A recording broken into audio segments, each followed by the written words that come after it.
He was a former Navy SEAL. When his former friends were fighting for money, I do this ever since the day you opened your big fucking mouth. he decided to fight both Russian mafia and Chinese triads not for money, but for one innocent little girl. You okay? And he really did diabolically unimaginable to them. Welcome back to Paramount Recaps. I don't have many subscribers, but your single comment is a ray of hope to motivate me. Father and mother, dead, which is too bad, because I would like to take them.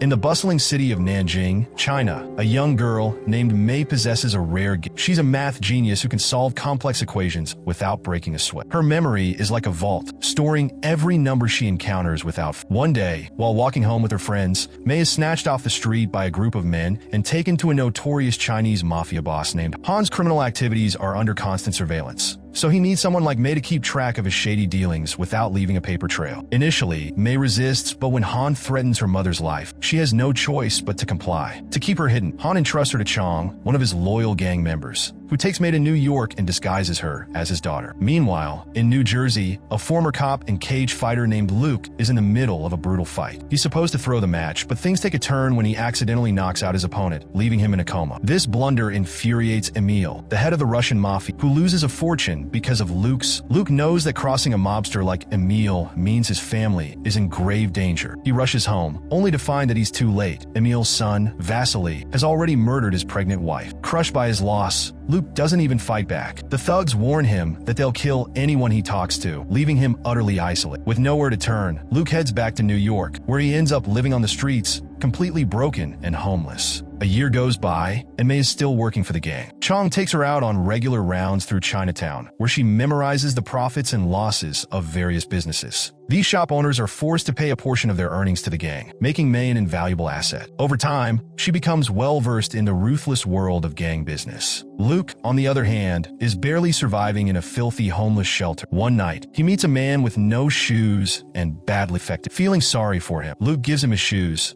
only to wake up the next morning and find the man dead, his throat slit and the shoes stolen. Life on the streets has been nothing short of a nightmare for Luke. Back in Chinatown, a woman who works with Chong approaches Mei late at night with devastating news. Her mother has passed away in China after a long illness. The next day, Han arrives in New York for the first time since Mei was brought over. He gives her a piece of paper with a string of numbers, instructing her to memorize them. Mei commits the numbers to memory in a matter of seconds, knowing they must be crucial because Han immediately burns the paper. Chong then takes her to a new location, where she is told she'll have to memorize another set of numbers upon arrival. But before they can reach their destination, they are ambushed by the Russian mafia, led by Emil, the very man responsible for Luke's wife's death. The Russians want Mei because of the valuable numbers stored in her memory. A violent shootout ensues, and the Chinese gangsters are overpowered. The Russians kidnap Mei and take her away. Elsewhere, Luke's day goes from bad to worse when a stranger steals his breakfast money. As he's trying to scrounge up something to eat, he bumps into an old colleague from his days on the police force. Recognizing Luke, the cop and his buddies drag him to an abandoned building. It turns out these cops are still angry at Luke for exposing their corrupt ties to local gangsters years ago. They beat him up and mock him, but Luke doesn't fight back. At the end of their brutal session, one of the cops hands Luke a gun, urging him to take his own life. Luke refuses and walks away, battered but not broken. Meanwhile, Mei is taken to Emil, who demands that she recite the number she's memorized. It's then that Mei realizes the woman who informed her of her mother's death had been working with Emil all along. The woman presses Mei to give up the code, but Mei predicts that the woman will be killed once she's no longer useful. Sure enough, the Russians shoot her on the spot. Mei knows she'll meet the same fate if she reveals the numbers, so she keeps quiet. Just then, Captain Wolf, a corrupt cop who used to work with Luke, shows up at the Russian hideout. He's not there to enforce the law, but to carry out orders from the Chinese mafia boss Han. Emil offers Captain Wolf a hefty bribe to turn a blind eye, and the crooked cop takes the deal, leaving the Russians to their business.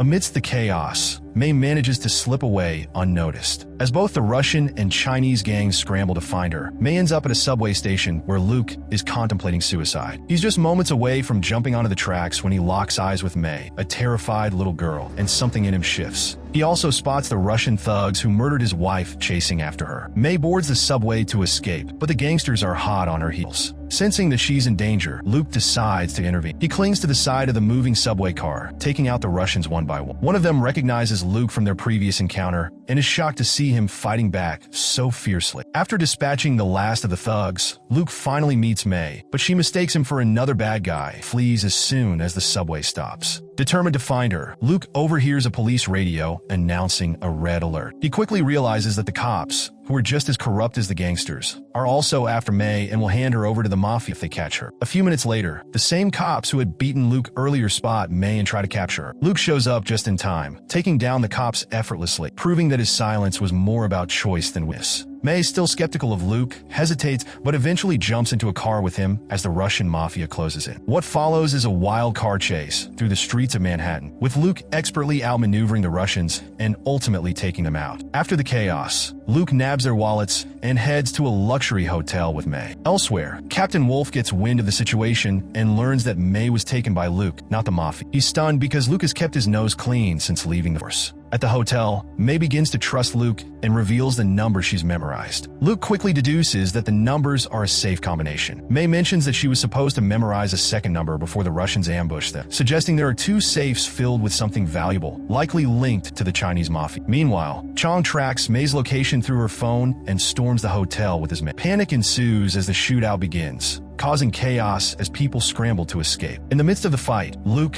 and May are separated. Chong captures May while Luke barely escapes, determined to rescue her no matter what. To do so, Luke decides to use the phone he swiped earlier to call Vasily, Emil's son, the same guy who murdered his wife. Posing as a gang member, Luke claims he has the coveted numbers everyone's after. Vasily, believing him, tells Luke to meet him at a casino to hand over the numbers. In a separate development, the city's mayor calls Captain Wolf to discuss the recent surge in violence. It turns out the mayor and his partner, Alex, are as corrupt as the rest. The mayor reveals that Luke wasn't just an ordinary cop. He was actually a CIA agent embedded in the police force after September 11th. During his time on the force, Luke and Alex took out several crime bosses to bring order to the city. However, Luke left after blowing the whistle on Captain Wolf's corrupt dealings, while Alex stuck around, eventually cozying up to the mayor to climb the ranks. Captain Wolf now realizes that Luke, the man he thought was a washed-up loser, is actually his most formidable enemy. As this unfolds, Luke's former partner Alex, now the mayor's corrupt lover, gets nervous when he learns that Luke and May are together. It's clear he knows something about the safes and the combinations. Meanwhile, May is returned to Han, who grills her about whether she shared the combination with anyone. May lies, insisting she pretended not to understand English. Chong then calls Alex, informing him that they've got the girl and can proceed with their meeting. It becomes clear that the Chinese mafia's business partners are none other than the mayor and Alex, who are involved in a shady trade involving the contents of their respective safes. Luke arrives at the casino, where he ambushes Vasily's crew and takes him hostage, planning to use him as leverage against Emil. He calls Emil, demanding to know what's inside the safe in exchange for Vasily's life. Emil spills the beans. The Chinese gangster's safe contains $30 million, while the mayor's safe holds something of equal value. The plan was to use May to facilitate the trade, but the Russians disrupted. Now that the Chinese have May, they're ready to move forward with the deal. Chong is on his way to meet Alex to exchange the codes. To save May, Luke needs to get his hands on the $30 million before the trade goes down. But he knows he can't do it alone. The safe is buried deep in Chinatown, guarded by the most dangerous members of the Chinese mafia. So, Luke turns to his former cop buddies for help. They agree, but only because of the money. The group storms the hideout, resulting in a brutal shootout that leaves several gangsters and cops dead. When they finally reach the safe, Luke double-crosses the cops, killing them all except for Captain Wolf, whom he takes hostage along with Vasily. Luke grabs the money from the safe and heads to the mayor's office. On the way, Luke calls Alex, demanding to know what's in the second safe. With Luke holding all the money, Alex has no choice but to comply. He reveals that the second safe belongs to the mayor and contains a disc with incriminating data on every crime syndicate. The mayor had planned to sell the disc to the Chinese, pocket the $30 million, and let the gangs fight it out. With the money already stolen, Alex tries to get back to Luke, but is ordered to bring May along since she's crucial to plan. Alex complies, killing Chong and his men before driving to meet Luke with May in tow. In the next scene, Luke storms into the mayor's office, demanding the contents of the second safe. Although the mayor hesitates, he eventually hands over the disc containing the syndicate data. Luke knocks him out and heads off to meet Alex as promised. Now in possession of both the money and the information, Luke holds all the cards, But Alex has one last trick up his sleeve, May. When they meet to exchange May for the money, Luke proposes they settle things with a fight instead. Alex, confident, gears up for a brawl, but is caught off guard when May shoots him in the leg. Seizing the moment, Luke easily finishes him off. With Alex out of the picture, Luke and May are finally free. They have the money, the disc, and their lives back. To ensure May's safety, Luke lets Captain Wolf go with $50,000 as a payoff, and he releases Vasily to avoid retaliation from the Russians. As for Han, the Chinese mafia leader, Luke sends him the remaining money to keep him from pursuing May further. Finally, Luke hides copies of the disc in various locations around the city as insurance. So if anyone comes after them, they have leverage. In the closing scene, Luke and May hit the road, heading to Seattle to start fresh.